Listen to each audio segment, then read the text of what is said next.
बऱ्याच वेळेला असं होतं, की आपल्याला भाजी करायचा कंटाळा आलेला असतो आणि काहीतरी चमचमीत असं खावंसं वाटतं. मग अशा वेळी फक्त आणि फक्त 10 मिनिटात तयार झालेलं हे हिरव्या मिरच्याचं लोणचं तुम्ही तयार करून ठेवू शकता. अगदी कमी वेळात, कमी सामानात आणि त्याचबरोबर झटपट तयार होतं आणि एकदम चटपटीत लागतं. तर चला मग रेसिपीला सुरुवात करूयात. सर्वात आधी या ठिकाणी आपण पाव किलोच्या प्रमाणामध्ये हिरव्या मिरच्या घ्यायच्या आहेत. हिरव्या मिरच्या ज्या आहेत ते मिठाच्या पाण्यामध्ये स्वच्छ धुवून उन्हाला चांगलं 15 ते 20 मिनिटं वाळवून घेतलेलं आहे. जेणेकरून याच्यामध्ये थोडासाही पाण्याचा अंश राहणार नाही. आता याच्यानंतर याचे पूर्ण दांडे जे आहेत ते काढून झालेले आहेत. आता या हिरव्या मिरच्यांना आपण बारीक करण्यासाठी चॉपरचा वापर करणार आहोत. पण एकदम बारीकसुद्धा नाही करायचं आहे. अगदी ओबड-धोबड अशा या हिरव्या मिरच्या आपण करून घेणार आहोत. जर तुमच्याकडे चॉपर अवेलेबल नसेल तर तुम्ही चाकूचा किंवा मिक्सरचा वापरसुद्धा करू शकता. साधारणपणे 2च मिनिटं या ठिकाणी मी चॉपर चालवलेला आहे. एका मिरचीचे 5 ते 6 तुकडे व्हावेत इतकीच बारीक आपल्याला या ठिकाणी मिरची करून घ्यायची आहे. अगदी बारीक केली तर त्याचा ठेचा तयार होईल आणि लोणचं जे आहे ते व्यवस्थित लागणार नाही. मिरचीचे लोणच्यामध्ये या साइजचे तुकडेच आपल्याला खायला जे आहेत चांगले लागतात. या ठिकाणी तुम्हाला मी आणखीन एकदा दाखवते. हे पहा. अगदी मोठे-मोठे असे मिरचीचे तुकडे करून घ्यायचे आहेत.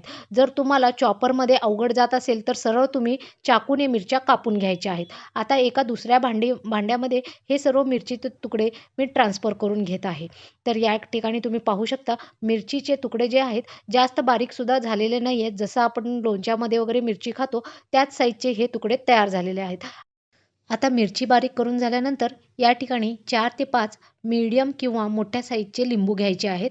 या लिंबांचा आपण रस काढून घेणार आहोत आणि याच्यामधल्या ज्या बिया आहेत त्या पूर्णपणे काढून घ्यायच्या आहेत. लिंबू जे आहेत मी स्वच्छ धुवून उन्हाला चांगला अर्धा तास ठेवून घेतलेला आहे जेणेकरून याच्यावर थोडासुद्धा पाण्याचा अंश राहणार नाही. आता लिंबू पिळत असताना अशा पद्धतीने वाटीला बाजूला हा लिंबू असा घासून घ्यायचा आहे जेणेकरून याच्यामधले जे रेषे असतात ते सुद्धा या रसामध्ये येतील. हे रेषे जे आहेत लोणच्यामध्ये याचा टेस्ट खूपच छान लागतो. आता जे बी पडलेले आहेत लिंबाच्या रसामध्ये ते पूर्ण एखाद्या चमच्याच्या मदतीने काढून घ्यायचे आहेत. पूर्ण 5 लिंबाचा रस या ठिकाणी मी काढून घेतलेला आहे. जर तुम्हाला लिंबांचा अंदाज येत नसेल तर साधारणपणे एक छोट्या साईजच्या वाटी भरून रस निघेल एवढा रस आपल्याला या ठिकाणी लागणार आहे. आता पूर्ण लिंबाचा रस या ठिकाणी तयार झालेला आहे. याच्यामधले बिया ज्या आहेत त्या मी काढून घेतलेल्या आहेत. आता त्याच्यानंतर जे मिरच्या आपण बारीक तुकडे करून ठेवलेले आहेत त्याच्यामध्ये हा पूर्ण रस आपण ओतून घ्यायचा आहे आणि त्यानंतर यामध्ये चवीप्रमाणे मीठ घ्यायचं आहे. तर पाव किलो मिरच्यांसाठी या ठिकाणी मी 2.5 चमचे मीठ घेतलेलं आहे. आपल्या नॉर्मल चमच्याने 2.5 चमचे मीठ या ठिकाणी आपल्याला लागणार आहे आणि मीठ घालून झाल्यानंतर साधारणपणे 15 ते 20 मिनिटं आपण या मिरच्यांना मॅरिनेट होऊ देणार आहोत. मॅरिनेशनमुळे मिरच्यांमधला तिखटपणा पूर्णपणे नाहीसा होतो आणि मिरच्यांना अगदी चटपटीत असा टेस्ट येतो. आता याला झाकून साधारणपणे 15 ते 20 मिनिट आपण असंच सोडायचं आहे. आता जोपर्यंत मिरच्या मॅरिनेशन होत आहेत, तोपर्यंत एका दुसऱ्या प्लेटमध्ये मसाला तयार करून घेऊयात. तर या ठिकाणी 1 चमचा मेथीदाणा घेतलेला आहे, 2 चमचा बारीक बडीशोप घेतलेली आहे, 1 चमचा जिरा घेतलेला आहे आणि त्याचबरोबर 1 चमचा जो आहे धना घेतलेला आहे. धना जो आहे तो अख्खाच घेतलेला आहे. बडीशोप जी आहे बारीकच घ्यायची आहे जेणेकरून लोणच्यामध्ये याचा खूप छान असा टेस्ट येतो. त्याचबरोबर या ठिकाणी मी कलोंजी म्हणजेच काळे तीळ ज्याला आपण म्हणतो ते घेतलेलं आहे. कलोंजी जी आहे भाजायची नाही आहे त्यामुळे आपण एका साईडला ठेवायची आहे. आता एका पॅनमध्ये भाजायचा सर्व मसाला आपण घालून घेतलेला आहे. गॅसची फ्लेम अगदी बारीक ठेवायची आहे आणि बारीक आचेवरच हा मसाला पूर्ण आपण हलवून भाजून घ्यायचा आहे.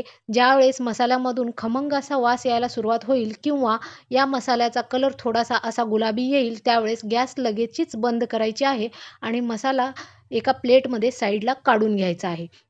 आता मसाला जोपर्यंत थंड होतोय, तोपर्यंत त्याच पॅनमध्ये आपण 1 वाटी या ठिकाणी मी मोहरीचं तेल घेतलेलं आहे.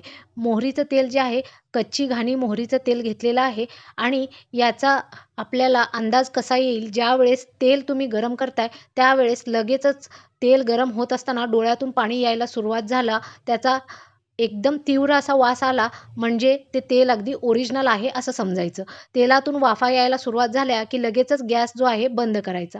मसाला हातात घेऊन पाहिला तर अगदी कोमट झालेला आहे. आपण इझिली त्याला हात लावू शकतो असा मसाला झाला, की लगेचच मिक्सरच्या भांड्यामध्ये हा मसाला घ्यायचा आहे आणि अगदी ओबड-धोबड असा तयार करून घ्यायचा आहे.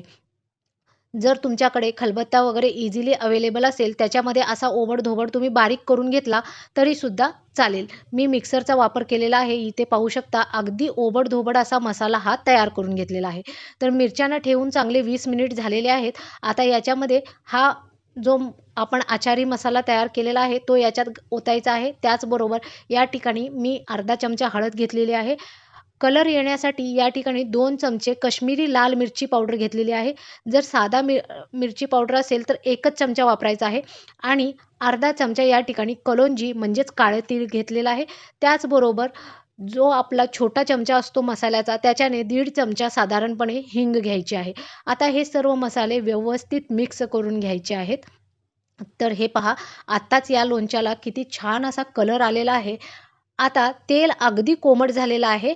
कोमट झाल्यावर हे मोहरीचं तेल याच्यामध्ये ओतायचं आहे आणि ओतून याला व्यवस्थित मिक्स करून अर्धा तास वरच ठेवायचं आहे आणि अर्धा तासानंतर एखाद्या काचेच्या बरणीमध्ये आपण याला स्टोअर करून ठेवायचं आहे.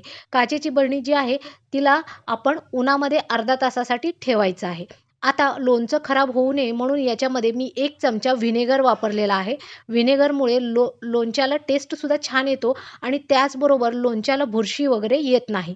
काचेची बरणी छान स्वच्छ धुवून अर्धा तास उन्हामध्ये ठेवून मी याच्यामध्ये पूर्णपणे पाण्याचा अंश नाहीसा केलेला आहे. आता याच्यामध्ये हे लोणचं स्टोअर करून ठेवायचं आहे. फक्त 10 मिनिटामध्ये अगदी चटपटीत असं लोणचं तयार झालेलं आहे. रेसिपी अगदी सोपी आहे. करायला सुद्धा मेहनत लागत नाही.